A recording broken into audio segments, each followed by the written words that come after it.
Hello, everyone, and thank you for joining Send Me Ministries. This is my mother. She's going to be giving her testimony, Sheila Mclemore.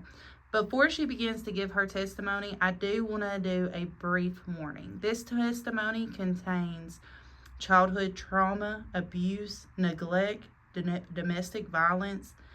Some listening to this may be triggered by hearing some of the things that she's saying. However, this is not just a story about pain.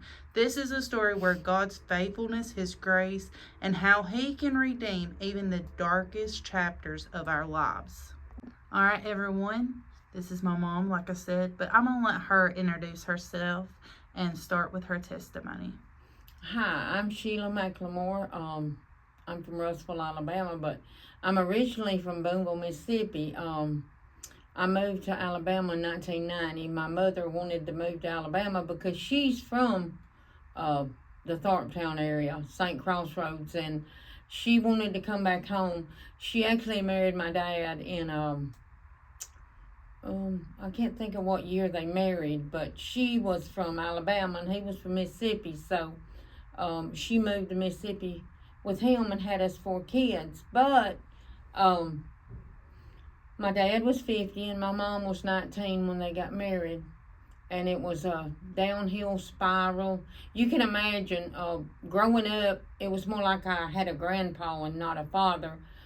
What I mean by that, he never played ball with us. He never came outside. I mean, no sports, nothing like that, or anything. My dad did have asthma, though, and he couldn't really participate, even if he was, where he could. But anyway, he moved my mom to Mississippi.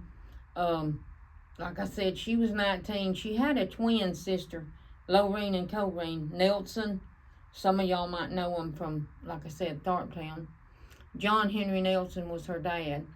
But my aunt, Lorene, had actually met my dad before my mom, and he wanted to date my aunt, but my aunt wasn't interested. So she introduced my dad to my mom, and my mom said, yeah, she would go with him, and they eventually got married. And like I said, it was my dad. He was very abusive to my mother. He was abusive to us, verbally and physically. And my aunt always said, before she died, she always said, I hate the day I introduced your mom to Jim Henry Moore. That was his name, is what they called him, because the way he did her and did us. But my dad died when he was 80, I think he was. He had colon cancer. He really suffered with that.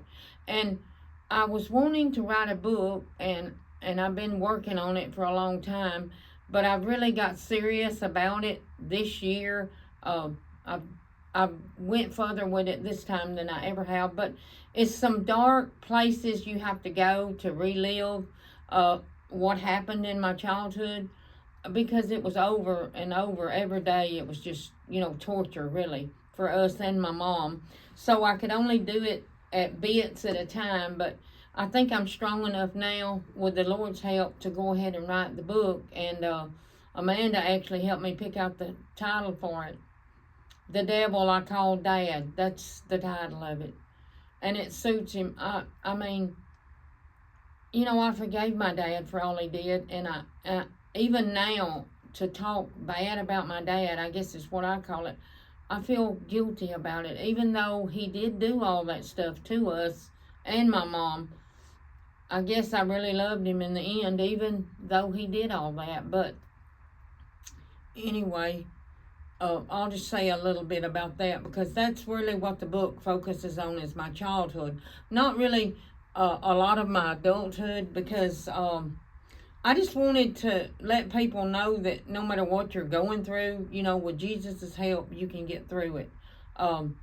Anything, anything, because I always thought in my mind, and my brothers and sisters did too, when we were kids, we always thought, well, this will never end. There's no ending to it. We'll always be here with Dad.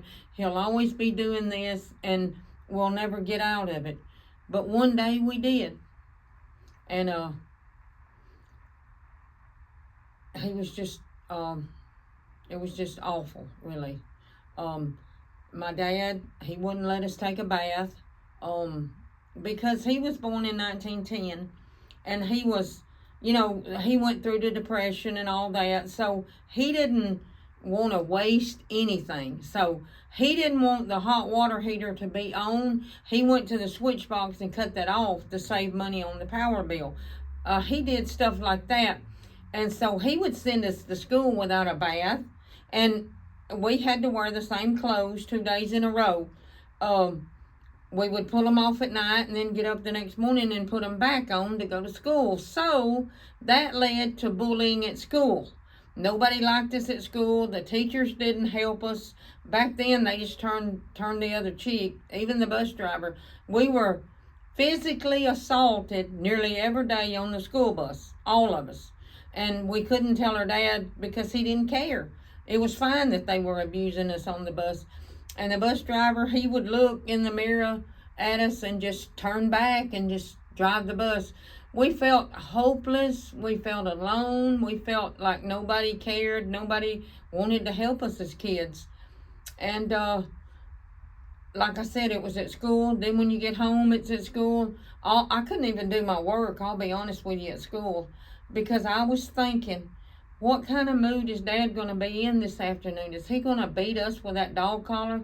He had a dog collar about this big. And it had a metal buckle on it. And that's what he used on us. Not the strap, the buckle. But he would always be careful to use it on our legs or like our arms or somewhere nobody could see it. So that's what he did. And sometimes I wonder, could I have done a lot better in school if I didn't have that home life? Okay, I do have a question. Okay. All of your siblings are now passed away. Right. Mm-hmm. Do you feel, because they all died at a young age, yeah, do you feel, including your mom, do you feel that the lifestyle that y'all lived as child was played a part in their early deaths? Well, my mom, yes, I know it did, because they said that it was so many blows to the head. My mom, I didn't tell this part, but my dad used to be a constable in Tishomingo County. And I don't know if anybody remembers, the police used to be able to take those brass knucks and those blackjacks. He would use that on my mother when he got mad. And she started having seizures after that because so many blows to the head.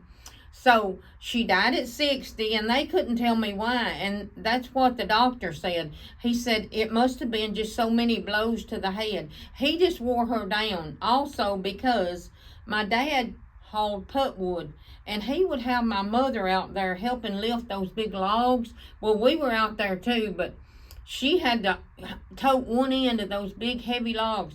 And the doctor said all that just wore her down. And made her sick, and she just died. Yeah. So yeah, absolutely. And my brother, he died an alcoholic, because he didn't want to deal with the childhood, the trauma of it.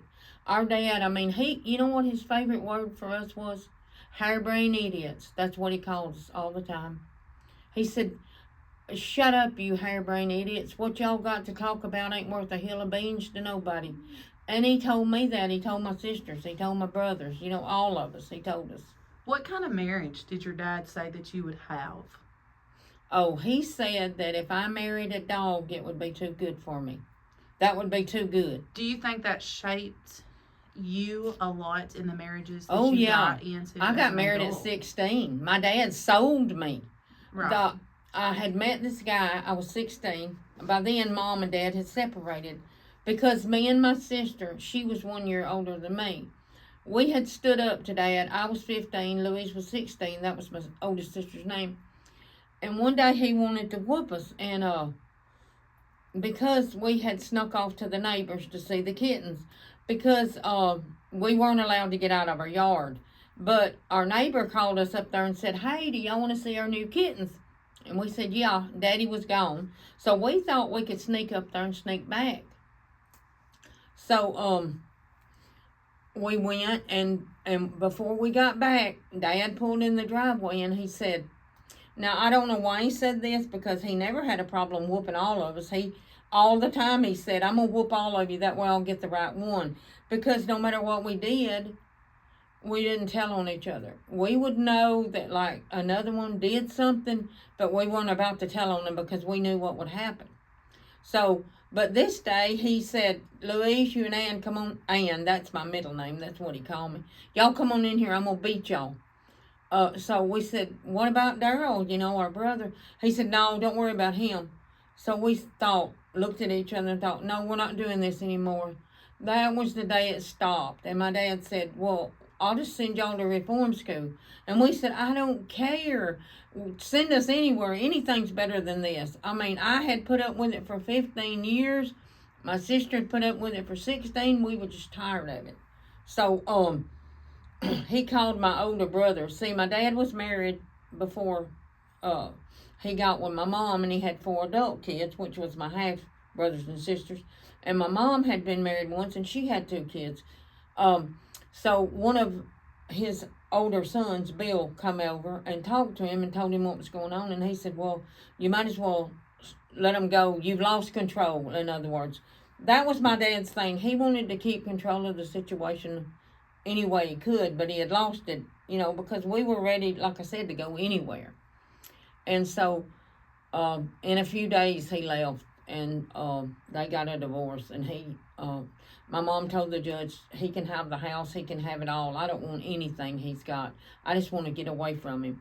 But she was never able to stand up to him by herself. I don't know if she'd ever stood up to him. He would have probably killed her before she left him. But since me and my sister did it, she left, and I'm glad she did. But anyway, what I was going to tell you, about 3 months after he left, this boy approached me. Well, I say boy, he was 23 and I was 16.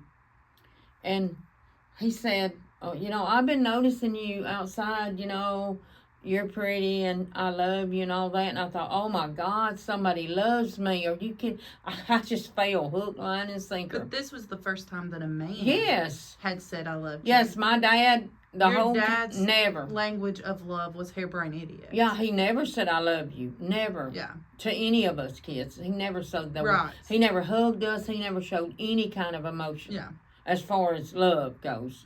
Yeah. It was all bad. This guy could live in a railroad cart, and you would have still oh, been yeah. like, oh yeah, this guy loves me. Homeless, With anybody, him. anybody, Right. Homeless, anybody. Right, but he wasn't homeless. No, he had actually been married. He had a little boy, and that didn't matter to me. Just somebody said, I love you.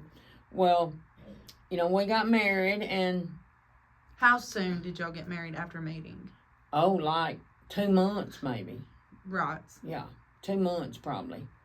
And I didn't know it, but he had a cousin, and they wanted to swap partners. Well, I'd never heard anything about like that. Right. I didn't even know what that was. I'd been isolated all my life. I mean, only place I ever went was to school and home. And all you knew was abuse. Yes. And he kept hitting around to it. Well, he was making out like it was cousin wanting to do it, not him. But, years later, I thought about all that was said. And then now I know he was in on it, too, if I'd have just went along with it. But I didn't go along with it because my dad taught us that sex was dirty. I don't care if you're married, you're not, Right. Why would you do that? And Dad's other favorite thing to say was, it's just as easy to marry a rich man as it is a poor man. Yeah. So, there was no standards. You had no standards. No. You didn't understand standards. Mm-mm. So, about 3 months after we were married, he left me for his ex-wife, which devastated me because I always dreamed of the white picket fence, the White House, and when I married him, I thought it would be forever. And like I said, getting back to this, my dad still had to sign the marriage license because I was 16 at the time. And my dad said, the only way I'll sign those papers is if you give me $100. Well, my future husband gave him the $100, hence me saying he sold me for $100, which confirmed I had to be sold to even be wanted, so. Right. But he left me, and he didn't even tell me. Somebody else did. I think it was his other cousin. She said he's went back to his ex-wife, and I wanted to kill and I was pregnant, and I didn't even know it, and I had a miscarriage there at home. I tried to kill myself because I thought, well, everything Dad said is true. It's happening. Yeah. So now you've lost your first love, the first guy that said, I loved you. Yes. Now you've lost the baby. Yeah. Which you loved. Yes. Yes. You was excited about. How far along was you when you lost that baby? Maybe a month or two. Not that far at all. So you lost the baby actually of a broken heart. Oh, yeah. Yeah, I was so upset. Was only because of her broken heart. Now that you know that, because you had multiple children, it was nothing to do with you. Right. It was only your heart being broke. Yeah, yeah. Mm-hmm. Because I didn't eat, I didn't sleep. Oh, I was just in torment. Yeah. Like I said, because that everything Dad said was true, because it's happening. I'll never be happy. I'll never get anybody. Nobody will ever want me. Did he say anything about you getting the divorce, your dad? Did he make any statement? Or did y'all not really communicate after that? No, we didn't really talk about it. You was done with him at that point. No, I never was done with my dad, believe it or not. I always went back and seen him and talked to him, and he would slur me, but I don't want to use the word I got used to it, but I just believe that, well, that's your dad, that's who you got. He may not be the perfect dad, but he's your dad, so, you need to go around him, check on him, and, so that's what I did. I didn't go that often, I'll admit, but I did go, And my ex-husband, he divorced me. I didn't go to court. He divorced me because I knew if I went to court, I'd break down in court and squall and bawl and beg him, please don't leave me, and somehow I thought, well, if he leaves me, that it's over, And years later, he pulled on the side of the road at my dad's. I just happened to be at my dad's, and he called me out to the car, and I went out there. How old was you at that time, do you think? 18. Okay, so it was still pretty fresh. Yeah. But he asked me to forgive him, for doing it, and I told him I did, so. And I'm glad he did that, Yeah. I'm glad he realized, that he broke my heart, and, And I never told him that I was expecting a baby and I'd lost it. Yeah. To this day, he probably don't even know that. Right. Losing the baby was probably the final straw. Yeah. In that. Yeah. Oh, yeah. Yeah. So with your dad, how did you wind up forgiving him? Did you forgive him? I did. It took about 10 years. I was in church really good when I was 18. And then I stepped away from God. But when I did, do you need a moment? No. When I did, I prayed every night. Even backslid, doing what I was doing. I just went wild, doing what I was doing, A lot of things I did I'm ashamed of now,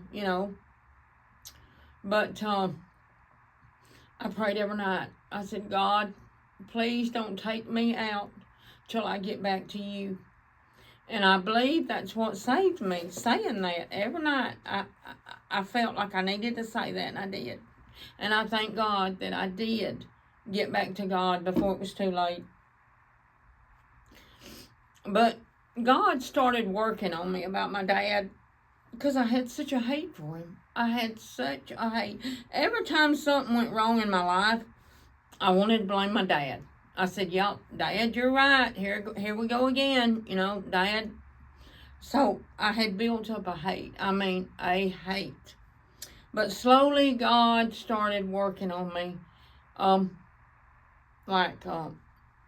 You really need to forgive your dad. And then I'm like, no, I'm not doing it. I can't. There's too much pain there. It's too much, God. I can't do it, And then maybe a month later, he'd nudge me again and go, need to forgive your dad, I would see examples, he would put people in front of me that wasn't forgiving people, and I would see how miserable they were, and God would work on me through that, say, Do you want to be miserable like they are? You're miserable. And I was miserable. Yeah. Do you think that you was holding on to the unforgiveness, though, as a protection? Might have Because been. you feel like if you forgave him, then you was going to open that door and let him break your heart again. Yeah. So you was like, you know what, I'm going to keep this bitterness and I'm going to keep this grudge because, you know what, it keeps me far away from him. Yeah. Not wanting to forgive him. Mm-hmm. And if you let that down, then your dad would just let you down all over again because he had did that your whole entire life. Right. Yeah. The whole life, yeah. Yeah. I think it was like 27 when he died. Like I said, he never said, I love you. But he did ask me to forgive him one day. Did he just ask you, or did he ask everybody? No, he just asked all me. Of the other kids? In Boonville, Mississippi, he was at the grocery store with my sister. She had went in there to get something, and I saw the car, and I pulled over, and I got out because I knew he was in the car. At the time, he had the colon cancer, and it was only a matter of time then. And I went up to him, and I said, how you doing, Dad? And he said, not too good. And he said, Ann, I mean, it came from out of nowhere. I was not expecting this. I want you to forgive me for anything I ever did or said to you. And without missing a beat, I said, Dad, I forgive you. Don't worry about it. Because I didn't want him to go to his grave thinking that he hadn't been forgiven. But I naturally assumed that he had asked my mom, he had asked my siblings, my brother, but he didn't, because later on after he died, I just went to every one of them and I said, did Dad ever ask y'all to forgive him? And they said, no, he never asked us anything. And I often wonder why he asked me. Do you think maybe they didn't pray for it like you did, like at 18, and ask God to help you forgive your dad? Because at that time you was praying for God to help you forgive your dad, and you didn't know how to forgive him. And it may have took a long time, what's age 27, for him to actually say, Ann, will you forgive me? Yeah. Because God does answer your prayers, even it may not be in that moment. Right. You didn't know how to forgive him, but God knew you needed to hear him say, Ann, will you forgive me? And that's why it was so easy for you to just blurt it out. Yes, I forgive you, because you've been wanting to say that for years. Yeah. Since you was 18 years old, you wanted to say, yes, Daddy, I forgive you. Because that's what you called your dad, was Daddy. Yeah. You didn't call him anything else but Daddy. Yeah.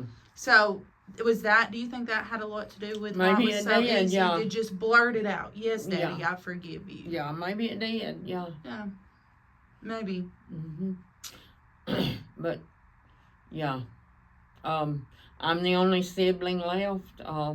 All my half-brothers and sisters, there was 10 of us, and all my half-brothers and sisters are gone. All my full brothers and sisters are gone, brothers. And sometimes I say, why am I still here, God? You know? Yeah. Out of 10 kids, my baby sister died 2 years ago of lung cancer. I thought she'd be here after me, but no. And what did Aunt Louise die of? Congestive heart failure. Do you feel like it was due to her childhood? A lot of the damage and stress on her heart? Have you ever wondered that? They never got any help with counseling or anything. Now my baby sister, she went a few times, but for the most part, they didn't get the help they needed. I think that's helped me too, is to talk to somebody, you know. You have been more vocal out of all the siblings. Yeah. About your childhood. Oh, yeah. Yeah. Compared to all of them. There's things that I'll talk to family now, and they'll be like, oh, I didn't even know that. Yeah. But, I mean, this is the first time I've told my story, actually, because I used to tell it quite a bit when I lived in Mississippi, because a lot of people knew us, you know, and so they could relate. But I felt like people felt sorry for me, or they felt pity for me. So I stopped telling it, because I don't want people to do that. That's not why I was telling them, you know. Right. What changed in for you to want to tell your testimony? Do you feel like it was the encounter? Do you think yes, because I never knew anybody wanted wanted to hear it. I had went to this women's encounter and North Alabama. Yeah, North Alabama women's encounter, and at the end you could get up and everybody could get up and tell a little bit about their testimony. And when I got up, I thought, well, I'll just say a couple of words and sit back down, but that's not what happened. I started talking about my oldest son that was molested when he was 5 and going through all of that and dealing with all of that. And he's now deceased. He died last year, right before his birthday. But I was talking about that to them, and I just went on and on about that. And after that, I had so many women come up to me and say, thank you for your testimony. That helped me.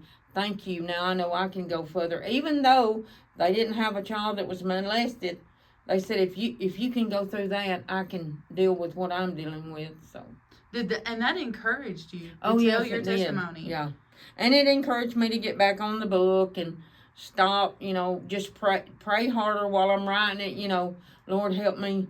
Yeah. Because there's been so many memories that I guess I had repressed or forgotten about that have flooded back, of my childhood. Yeah.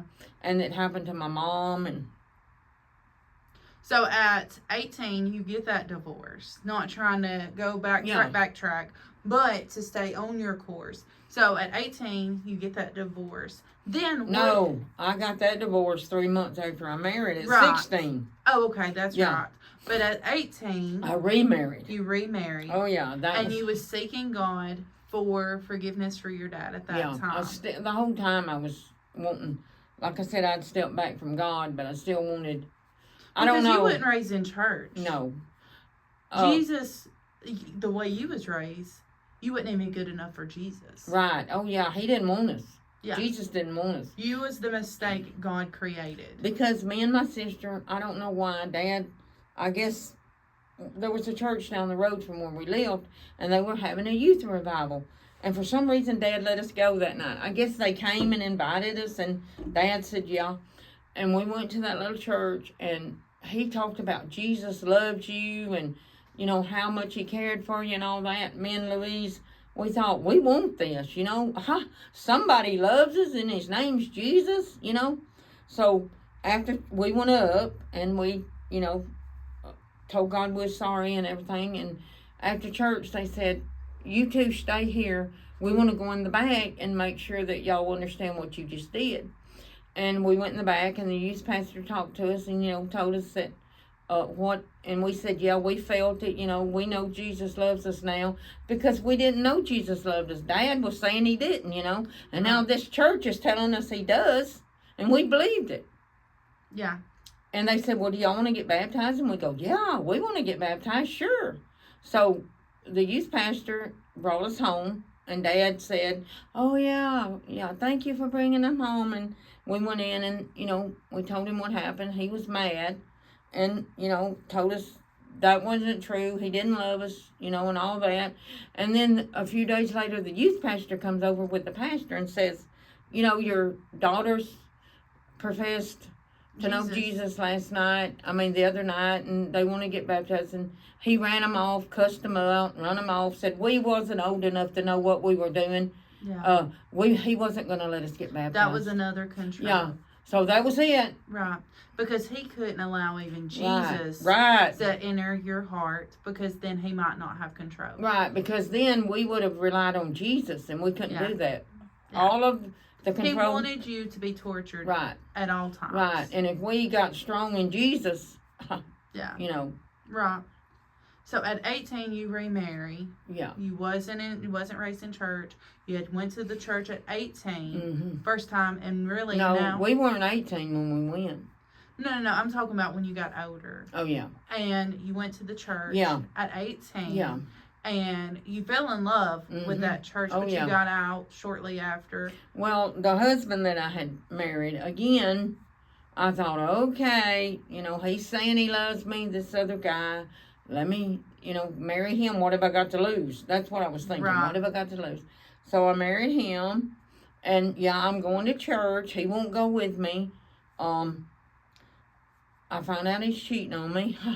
Every time I got a friend, he cheated on me with the friend. Then I got to expecting with my oldest son that died. And I would walk to the health department because he would be gone with some woman. He'd be gone all night. And my mom, thank God for my mom. I don't know what I'd have did without my mom because she stuck right with me through all of this. If it hadn't been for my mom, I don't think I'd have made it. But my mom said to me one night, she said, Ann, what are you going to do if you go in labor and he's gone off in the car? I said, Mom, all I know to tell you is just call the ambulance. And she said, okay.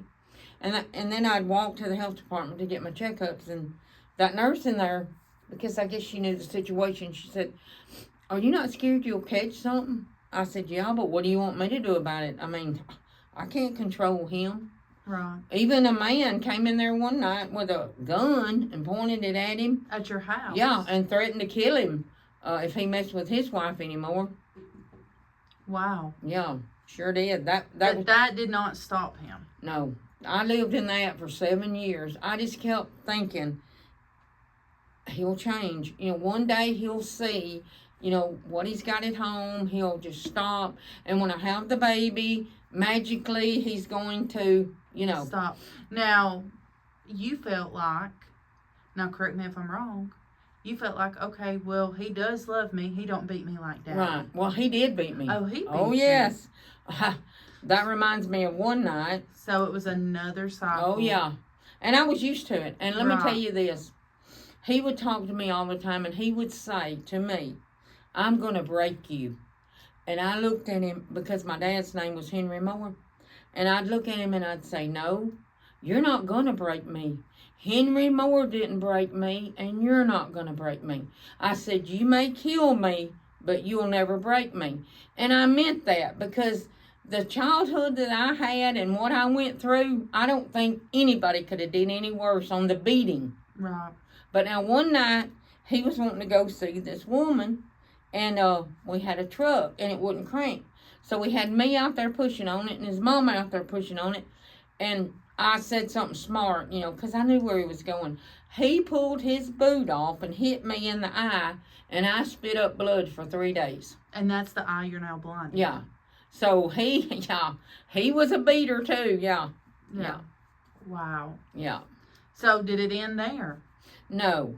Like I said, it was 7 years of it, and I was just getting more hate for him every time he'd go with one of my friends. But let me tell you this, when I went to have the baby, God was watching me then, because it was when I went to get a checkup. And they said, oh my gosh, you're in labor, we got to put you in the hospital. So I wasn't at home, when I went in labor. And he came. He was a big baby.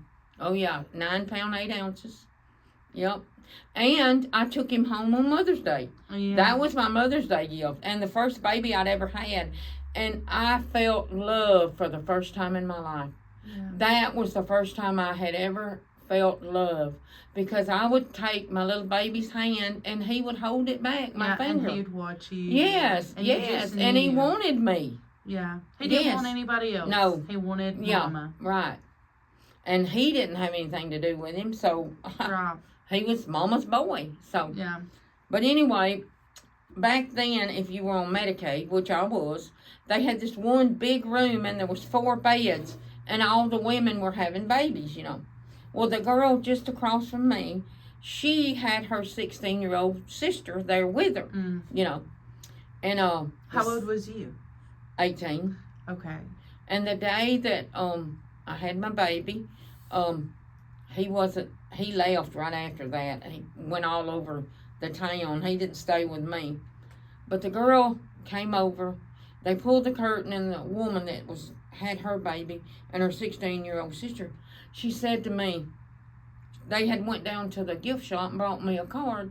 Congratulations on your baby boy. And I said, oh, thank you. That was nice of her. Yes, it was. But then she said, I don't want to, upset you or anything, but your husband is trying to go with my 16-year-old sister. Wow. Yeah, and I had just delivered his baby.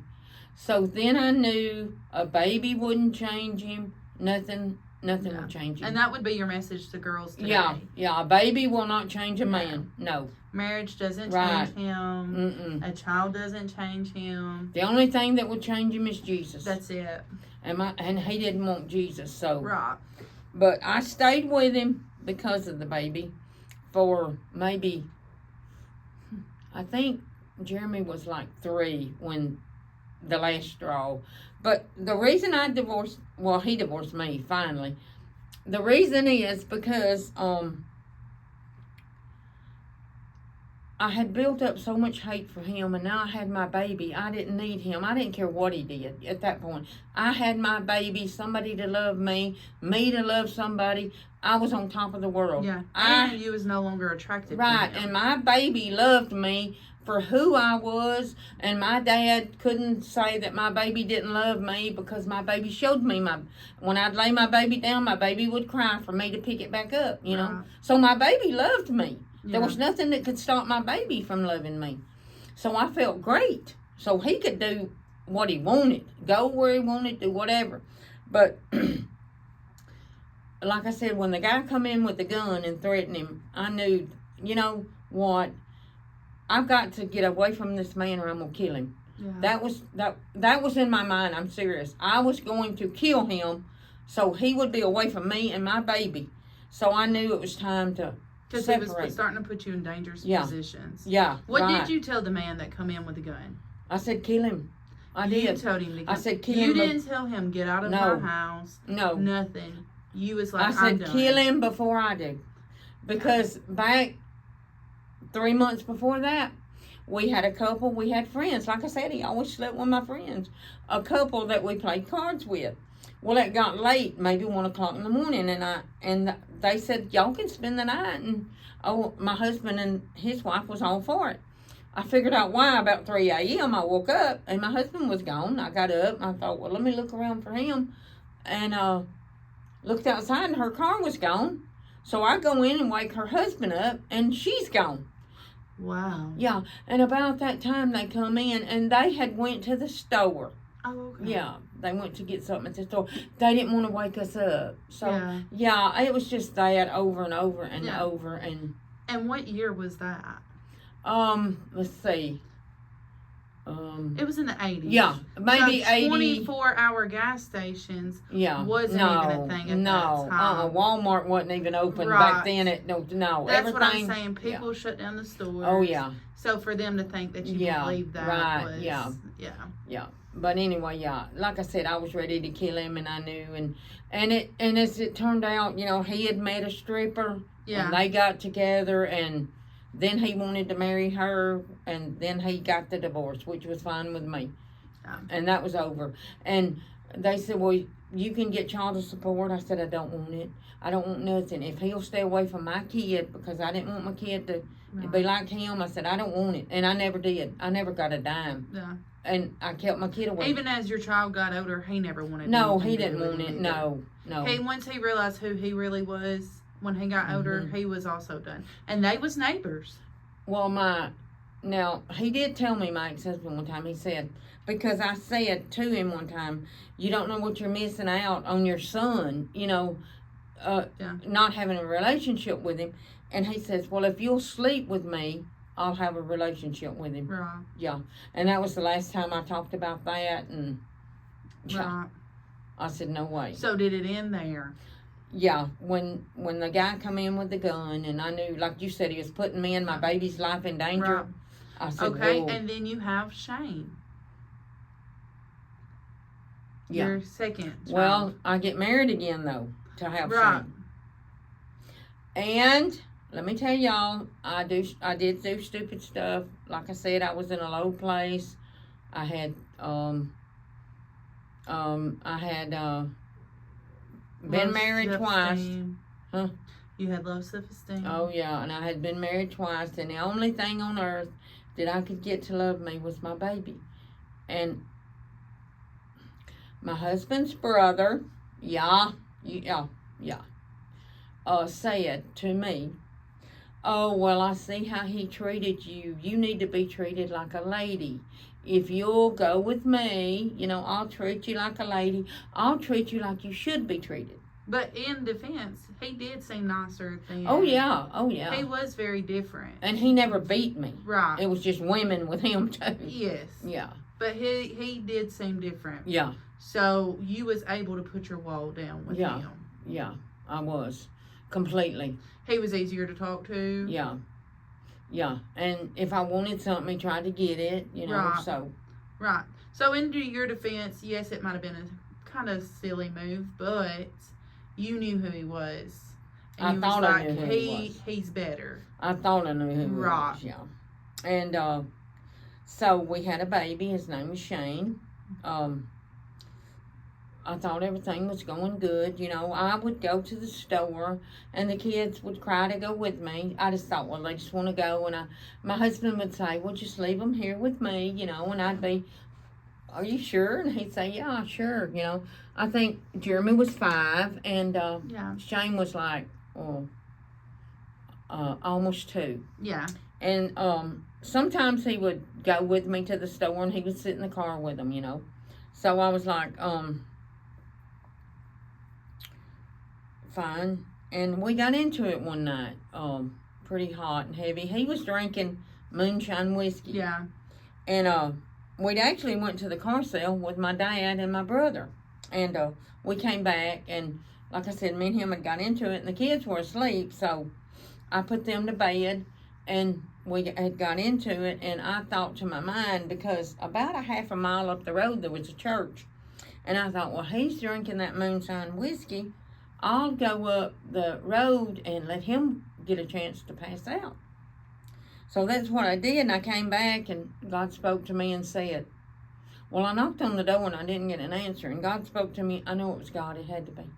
Go around to the window and listen.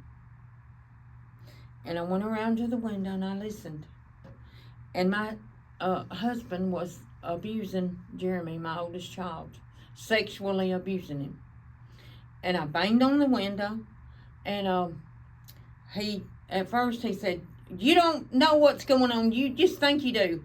And he had slapped my son. I didn't know it at the time. He had slapped my son and told him he better pretend he was asleep. I guess he was going to tell me that, I thought it up. And in my mind, when I heard it, I thought, no, I didn't hear that. Yeah, but he was little at that time. Oh, yeah. Do you think the slap, it was to try to knock him out? No, he was saying, you better pretend like you're asleep. That's what he told him. So when he brought him out, he was like this in his arms, and he just laid him on the hood of the car like he was asleep. And I said, come here, Jeremy, and he jumped up and came over there. And I said, started cussing him out and all that. And he said, you didn't hear what you thought you did? And the neighbors had called the police because of the argument that we had at first, and I didn't know it. Thank God they did. And the policeman came up, and I was still trying to figure all this out in my head. Well, my husband had took out the back door and run off in the field. And he knew what was coming. Oh, yeah. And the policeman said what was going on. I told him about the fight. And I said, I think he's done something to my child. And the policeman said to me, well, let me tell you something about these cases. If you don't take your son to the emergency room and get proof of it, it's just your word against his. Do you want me to take you? And I said, yeah, I want you to take me. And the other police by then had got him and put him in the police car. Now, was Jeremy bleeding at that time? Oh, you saw blood? Oh, yeah, for 2 weeks. And he limped for 2 weeks. Yeah. So you could take him to the hospital. Yeah. I just wanted to know if there was blood. Oh, visual. yeah. Oh, yeah. This goes back to the trigger warning, y'all. Oh, yeah. This is parts of the trigger. At 5 years old, yeah. Yeah. Okay, so y'all go to the hospital. Yeah, and they examine him, and yeah, he's been penetrated. And all of that, and when we got back home, they let him come back home that night. And after getting stitches. Yeah, they let him come back. Like I said, oh my God, I felt like the worst mama in the world. I was supposed to protect the very thing that loved me at the time. And here I am marrying somebody that has abused my child. Yeah. So the next day we go down to the police station, and the welfare workers there to interview us and talk about it, because in my mind I always knew that people did that to little girls, but I never knew they did it to boys. It never crossed my mind that boys could be sexually molested. Right. And she said, oh yeah, they can. So, do you think that it had been going on a while? Oh yeah, Jeremy said it had, yeah. And there was some other people involved, but that's their testimony, you know, if they want to tell that. Right. But yeah, it was more than just Jeremy. It was, well, quite a few So kids. he was sick in the head. Yeah. And you was a target. Do you feel like you was a target? Oh because yeah, you because had I just kids? wanted love. Right. I mean, when somebody said that to me, I believed it, or wanted to believe it. I wanted to. So bad, I wanted to believe it so bad that somebody could love me. Yeah. After Dad had put that in my head for 15 years that they couldn't.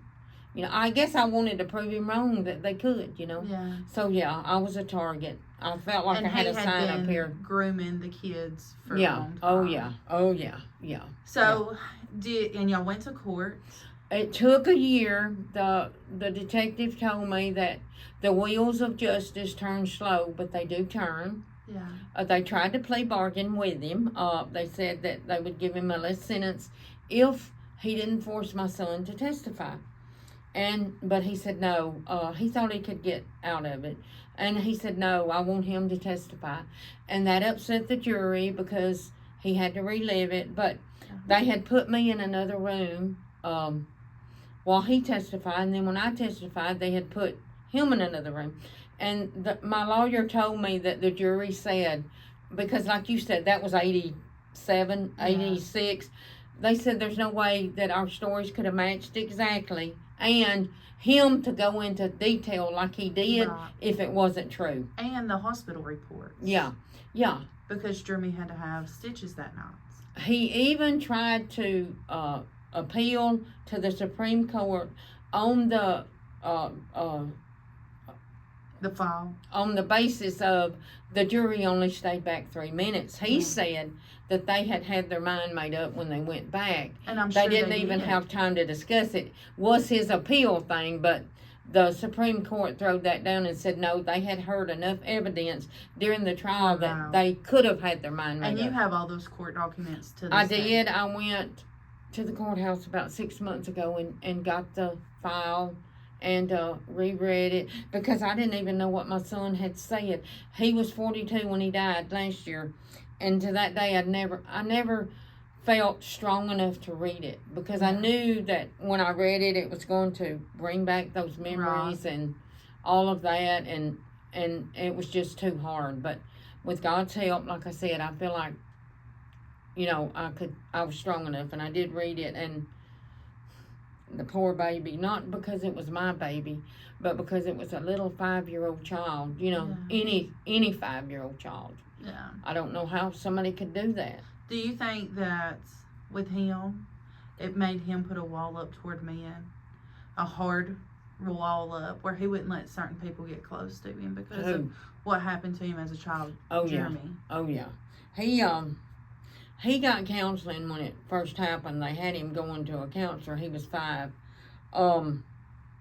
He went for about a year. Like I said, we had Medicaid at the time, so we had to go to government-run counseling. And he would, you know, get confidence in them because they knew how to do it. And about the time he got to telling his story, they would come in one day and they would say, he went through like 5 counselors, seriously. And they would say, well, we're moving to another location because they were getting more money, see. And one day he looked at me and he said, Mama, I don't want to tell their story no more. Yeah. And I said, son, you don't have to. Yeah. Because I understood, you know, he didn't want to just keep telling it. And then he never talked about it again. No. He denied it. He didn't want people to know it, and I don't blame him. He wanted people to think it didn't happen. Right. Because I guess it was embarrassing, but... Yeah. But he was a big, tough guy. Oh, yeah. So, I think that's what Jeremy wanted to portray. Yeah, and he had that... He put that wall up and it never came down. No. Never. No. But sometimes you would see peaks of it. Oh, yeah. Yeah. You would sometimes see the general JT. Oh, yeah. Especially, you know, around well, his I'm talking about nephews, to nieces, strangers, like, you know. his kids, you know. Oh, yeah. Yeah. Oh, yeah. But, okay, so now you've lived that. Yeah. So then what was the next chapter after that? Is after all this bad, did things tend to get better? Well, I met your dad. Yeah. And I told him, I said, because I had 3 kids at that point, and, well, I had you, but he adopted you. Right. Because we got together when you were 9 months old. Right. So, I started talking to him. I told him, I didn't tell him my story, but I said, I've been through so much. I'm not going to put up with anything. I said, I don't want drinking around my kids. I don't want drugs around my kids. I don't want nothing around my kids.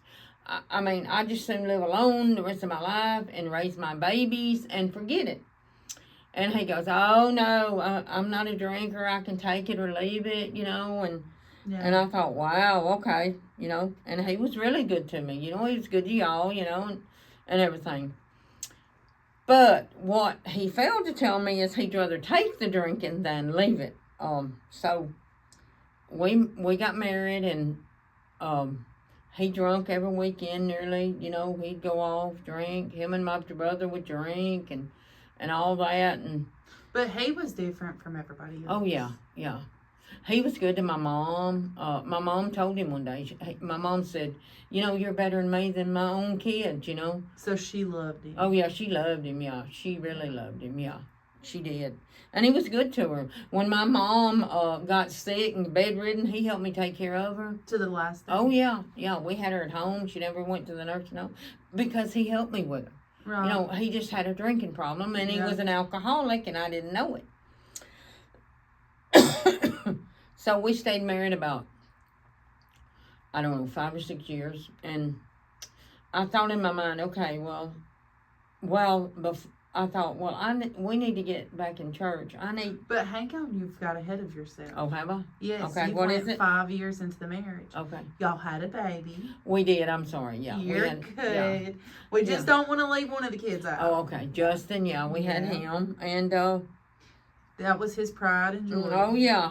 Yeah, he toted him around. He was different father than any father. Right. Yeah, he was the father, yeah. He would change his diaper. He would get up with him sometimes at night, you know. It was all of that. I mean, he would tote him around, you know, and I'm thinking, wow, this is different than anything I've ever known, because I was the sole parent, you know, with the rest of them. I changed diapers, I fed them, I did it all. But you also still had that wall up with him because of what happened with Jeremy. Absolutely. I was, to be honest, no man. I was waiting for the crash. Right. Yeah, I was waiting for it. Sure was. All right. So, I don't know, I just asked God one day, even though I wasn't in church at the time, like I said, I stepped back from God. I said, God, please stop him from drinking. I said, I can't do this anymore. It's not good for me. It's not good for the kids. I don't want to live like this, God, because I had just been through so much. I didn't want to go through anymore, you know. And I knew he wasn't going to stop on his own, but I knew God had the power to make him stop. I said, I don't know how you're going to do it, God, but I want you to make him stop drinking. So, and I just said it like that, and I'll be honest with you, I half-heartedly believed that God would do it, you know, because I was thinking, well, I got myself in this mess, and now I'm wanting God to get me out of it. So, my husband went to his dad's to drink, and he said he was sitting on his dad. He can tell the testimony better than me because it happened to him. But he came home and he told me, he was drunk when he came home. But he come home and he said, I'm never drinking another drop of beer in my life. And I said, yeah, right. I believe it, yeah. He said, no, seriously. He said, I was sitting on my dad's back porch, and I heard an audible voice say, if you touch another beer, you'll lose everything you got. And y'all wasn't in church? No. And he said, your family. And he said, I slung that beer, and I said, no, God, please, no. Don't do it. And see, he had a fear of God too. Even Right. though he wasn't living for God, he still feared God. Right. And he came home and he told me that story, and I said, yeah, right. See, I didn't even put together that the prayer that I had prayed like the month before, that was God moving. Right. Like, And shortly after y'all get in church. yeah, yeah. So, but he told that, and I said no. And then we would like be, we'd get canned Cokes and stuff, and I would hear because back then it was those pop. I would hear one, and I would get up and automatically go and look, thinking he had opened a beer, but it would be like a Pepsi or something. Yeah. And he never drunk another drop. That was the Yeah. fear of God he had. Yeah. And after that, yes, we got in church. And he became a minister, and we went around putting up tents because he wanted to evangelize. Well, he wanted to actually be a minister, a preacher at a church, but God said, no, I want you traveling. I want you in the tent. Right. So that's what we had to do. Now, we did pastor a few churches, but God said, no, get back out on the tent field. There's not enough of you out there. Evangelism Yeah, is your because calling. A lot of people get hurt at the church, Right. and they don't want to go back. But see, if they stop at the tent, because people feel like there's more freedom at the tent, Right. and if we can, They don't feel so restricted. yeah, and if we can nudge them back toward the church, then we've done our job. See, Right. because I think that's what God wants us to do, is nudge them back toward. Look, everybody's not bad. Just because somebody hurt your feelings, don't give up on God. He didn't. Right. Type thing. But anyway, moving on, he was doing that, and then in 2015 he got kidney cancer, and they had to take half of his kidney out, and he had to slow way down with I think one year we put the tent up 11 times. We were gone all the time. Because at this time you had sold your house. Oh yeah, Sold all your yeah, belongings. everything. Everything. He came and in. y'all had come. He worked at Jim Bishop Chevrolet. He come in one day and looked at me and said, I think God's calling me to the evangelistic field, going out on the tent field. And I looked at him and I said, well, if God's telling you to do that, who am I to stop you? Right. I mean, yeah, I'm not going to stop him. Right. Because I had heard testimonies from churches where the woman stopped the man from doing what he was supposed to be doing for God. I didn't want to do that. And we have to step back and allow God to use him in his calling. Yeah. Absolutely. I mean, I talk to women all the time, and they want their husbands saved. Mm-hmm. And then you see how they act about it. That's why. Yeah. I went Still to want to allow control. I went to this one church one time, and this lady was telling me she really desired for her husband to be saved. Mm-hmm. They had about 3 kids. And I thought, oh, okay, we'll be praying. Well, they sit up toward the front, and I was in the back. And the whole time she was handing him the kids, trying to get him to change diapers, give them bottles and all that. And I'm thinking, how is he going to get anything out of this service to even do anything if you're having him do all this? Right. See, sometimes we have to take the hard road and take care of the kids, so they can hear. Especially if they're not in church. Yeah. If that's your That he desire for wasn't. your spouse. Yeah. Yeah. You know what? Allow them to take in, because those seeds have to be planted. And it's over and over. I see Yeah. stuff like that. Right. So y'all sell everything, start the tent ministry, Yeah. you're going around preaching, and then in 2015, he goes to the doctor, and he gets cancer. Right. Well, what happened before that, though, is he actually got pneumonia. Right. And he didn't go to the doctor. Back then, he didn't go at all. He prayed, and, he said, if I die, it's just a quicker way to glory. Right. I'm not going to no doctor. And you live in faith. Right. And my son lived upstairs, and he came down there because he was having trouble breathing. And he forced him to go to the hospital. Mm-hmm. And they said, you got pneumonia, and they stuck test tubes up him. He had fluid building up. Yeah, and nothing came out. And the doctor said, we're going to have to rush him to Huntsville. He may not make it. I mean, it was that bad. And so we went, and the doctor up there said, did they do a TC scan? And at UAB. Yeah. I said, yeah, they did one. He said, well, I'm going to do my own. And I said, okay. Well, he comes out there and he goes, do you know where they stuck that test tube? And I said, no. He said, this far from his liver. He said, I've only seen one other man like that, and he's dead because it punctured his liver. He said, if that test tube would have ever hit your husband's liver, he wouldn't even be here. He would have bled out at the hospital. So what they did was they just stuck it in there, and I guess, I don't know, that's why the fluid wouldn't come off, but because it was on the liver, not the lungs. But anyway, he got, they said, well, we saw a spot on your kidney. Well, being my husband, oh, well, it ain't nothing. I ain't worried about it. They wanted to do a MRI. He said, no, I don't want one. I said, oh, yeah, you're doing it. And it was kidney cancer. And then that's when we went through that for about a year. So we had to really slow down on the tent. But God moved in there. Oh, yeah. Because even though they almost punctured his liver, the hospital, because y'all don't believe in suing, right? Y'all was like, oh yeah, everybody said he didn't have insurance or anything. No. So even in that, they did cover his medical bills.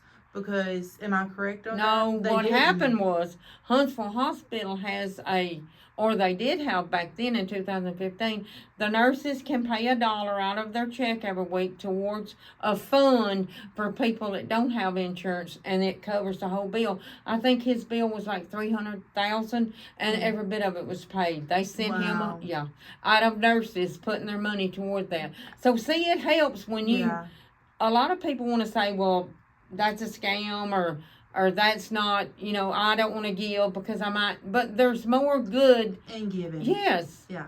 To help people in that situation, and I praise God for it, because there's no way we could have paid that.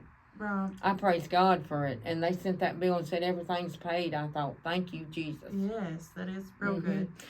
But then we slowed down on the tents, and just go to church. My husband's an assistant pastor in Burnsville, Mississippi. I'm an assistant pastor's wife. I'm a Sunday school teacher. I counsel some of the ladies in church on some stuff, because I've been through so much. Right. You homeschool your grandkids. Yeah, I homeschool. I homeschooled y'all. I've been homeschooling for about 20 years, Yeah. And is this going to be your first year not homeschooling? Possibly. Yeah, possibly, yeah. Possibly not homeschooling a kid, and that's going to feel so different. Oh, yeah, it is. Yeah. And my son has started a business. He's got a car wash business, so I help out with that some. And I've got a fulfilling life. People might not believe it, but I stay busy all the time. Right. And God has just brought me so far. And, I don't want people to think, well, I hate my dad, because I don't, It's sad, really, that he couldn't find Jesus, Yeah.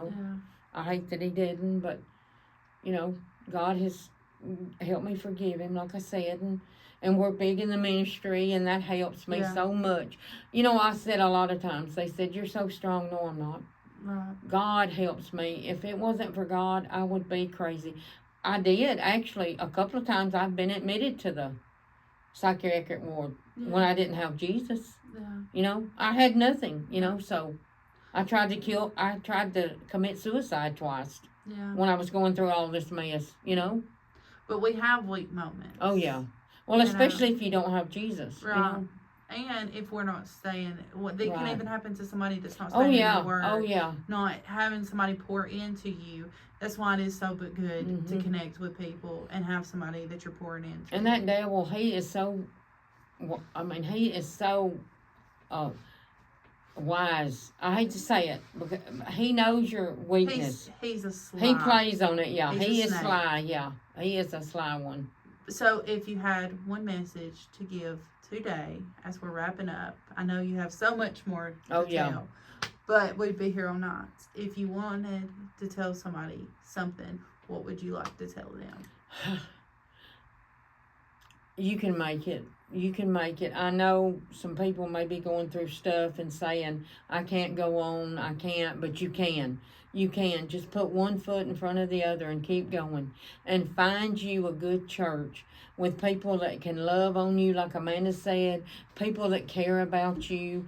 They're out there. I know they're far and few between, but they're out there. There's people waiting on you right now that want to love on you, that want to pour into you, that want to help you, that won't think that you're stupid or you're, anything. You know, don't believe the lies like I believed my dad. I believed him for years, and that's how come I had all that problems. I believed what my dad said, but the devil was working through my dad. Yeah. Don't believe it. Would you encourage people to go even if they don't have the right clothes to wear? Oh yeah, yeah. Because they Anything. may be in a domestic violence situation. Would you still encourage them to go? Oh yeah. Even if they have to show up with the bruises. Oh yeah. What about people that don't have much money, don't even have much food even in the refrigerator, don't know what they're going to put on the table tonight? Have you been in those same exact positions as they may be facing right now? Well, when I was expecting with you, we were so poor. You know what I ate? I cooked me a cornbread fritter and put smeared peanut butter on it. That's what I lived on when I was expecting with you. And at that time it wasn't WIC, but I'm sure it was provided by the state. Oh yeah. Food stamps. Yeah. So still come to church. Oh yes, still, because God still wants a relationship with them. And He can turn it around. There's a church for everybody. Absolutely. You know, you may go to 5 churches before you find the one that you connect with, but you will connect with one. Just keep doing it. Keep going. Yeah. So there's one last thing that I want to talk about that me and you talk about often. We actually talked about it yesterday. And it is people misjudging you based on your religion and who you are. In every religion, somebody has mishandled people. Yeah. They're even in apostolic religion. You've been mishandled as an apostolic. Oh, yeah. So what would you say to the people that when they look at you and they instantly judge you because of your religion? How does that make you feel? It makes me feel awful because I think they're trying to put all of us in the same box, and we're not in the same box. I mean, there's different Pentecostal, there's different Apostolic, there's different Baptist.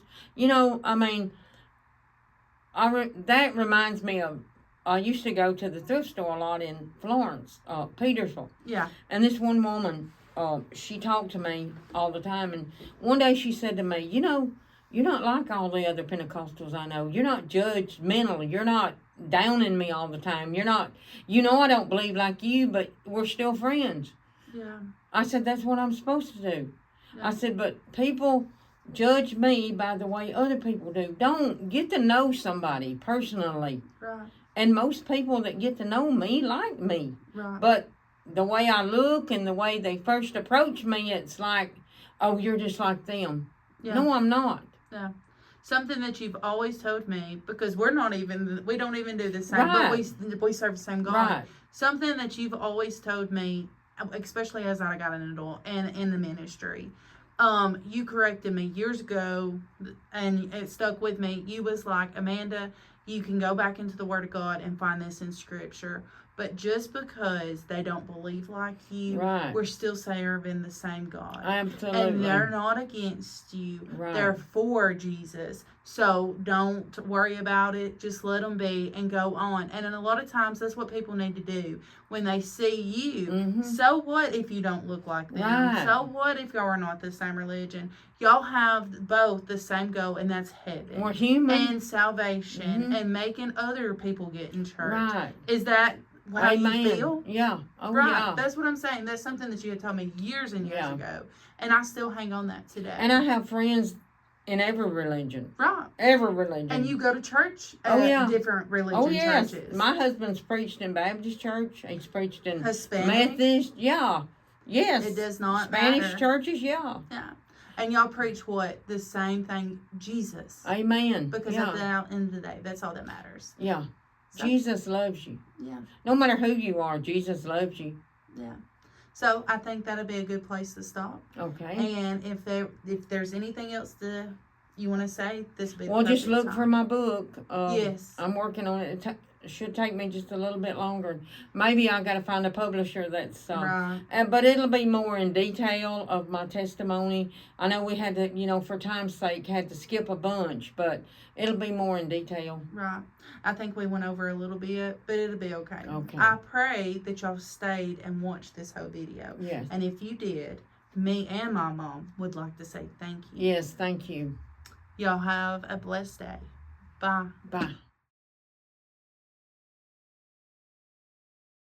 So where's all your family now, other than your daughter sitting here interviewing you and getting your testimony? I didn't tell this before, but when me and my mom moved to Alabama, eventually all of my siblings came to Alabama too, and then my sister, my baby sister, she had two daughters in Alabama and two sons in Mississippi. But Louise, my oldest sister, never married, never had children, and my brother, his son died. He's got one child living in Mississippi. But now I've got 5 children. Yeah. And they've all had children themselves, except for one, Gracie. She hadn't had it, but she's only 18. She better not. She's a teenager. Yeah. But I try to spend as much time as I can with my grandkids, when we can. Yeah. And I love that. That's fulfilling, So, God's been good to me, and just the ending is a lot better than the beginning, thank God. So, God is faithful.